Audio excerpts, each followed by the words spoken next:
comes to us.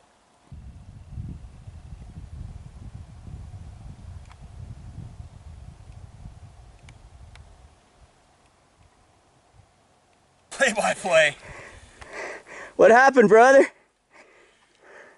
The plan was come way off that hill, cross this freaking canal, and get up downwind of him, or upwind of him rather, and then close the gap because we knew where he was bedded down.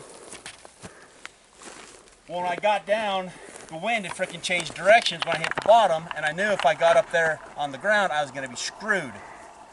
And I'm standing in this water, and I'm thinking, what the hell, this is nice and quiet. So I just started traveling up this canal. It took forever, but it was super quiet. Only had a couple accidents. Got closer, and I could tell by the tall trees back there exactly where we were at, where I needed to be. So I got out and got positioned on the opposite side of the trees where we knew he was at, anticipating when he did get up and get moving that he'd come out that way rather than downwind. Perfect spot. There's a great big mound of dirt. I dropped my bag and stuff right behind it. Just perfect. It was, if he would have come out, which I thought he was going to come out over by the river, would have been a 30-yard shot. Right behind me, depending where he was at, was going to be, could have been anywhere from 10 to 15 to 20 yards. Well, that SOB came out and stopped right at the back side of that dirt pile. And I started shaking like a puppy passing peach pits. I could hardly draw my bow down. And what happened was he winded me. Because not 2 seconds before I saw him come out, I tested the wind. And the wind was doing this right where I was at. So that's what happened. He stopped because he winded me. And so I just dropped back down to make sure he couldn't see me. And he stood there for a little bit. And he came out and stepped up behind that dirt pile, probably 20 yards. Boom, popped him. You'll be able to see the shot on the other side. I mean, it was, and he's like, what the hell? Turned and ran. I cow called. What did he do? Stopped in his tracks. Like, what the hell? So I'm trying to position myself to stick another arrow in him. And he turns and trots and crosses the canal and gets up here and turns. I'm like, I got to get another arrow in him before I was afraid he's going to take off running.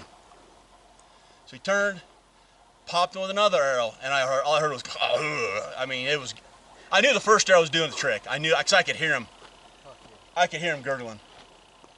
And then he took off and I couldn't see him, so I came down hoping to get a third shot.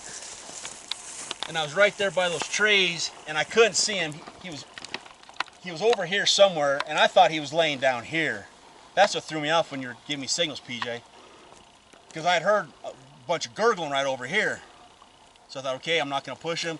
Went back, got my stuff, came down here, crossed over, and I'm like, what the hell? Where's he at? And PJ's pointing down. I'm like, no, he's not here. Finally, PJ goes, no, in the water. I never heard him splash. I never heard him come back in. No, I heard him. I mean, he made a hell of a ruckus crossing this side. But yeah, no, I never heard him come back into the water and crash. Hold his head up on both sides, buddy. Let me get him spun around. This current is stronger than it looks. You want a hand? I'll get wet. Well, if we think we can canoe him out of there. Not a bad idea. That's awesome. Congratulations, buddy.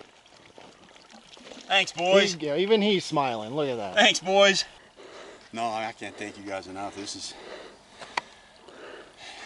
He's not a great big huge monster, 40, 50 incher, but man,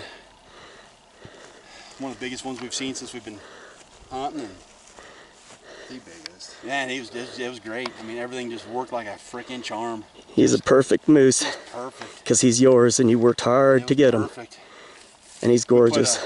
We put on 2 to 3 stalks this morning that we were not successful on, and saw this guy early this afternoon, watched him bed down and put a game plan together, and it changed 4 times during its execution.